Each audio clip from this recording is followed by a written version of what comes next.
Good morning, teacher. My name is Evaristo González Ramos, and today I am going to show you the activity pronunciation workshop.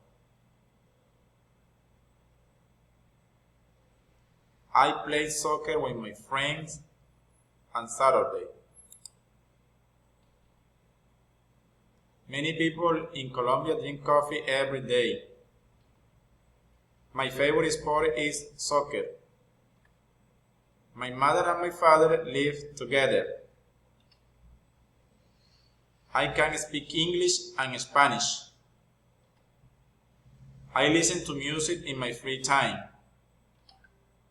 I have virtual classes twice a month.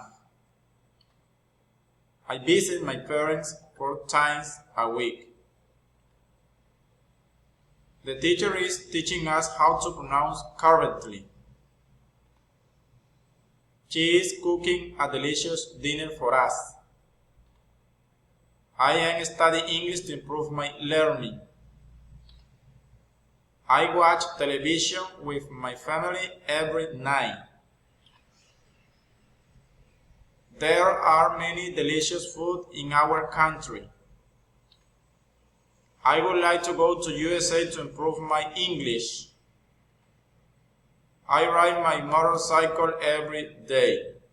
Thank you for watching me.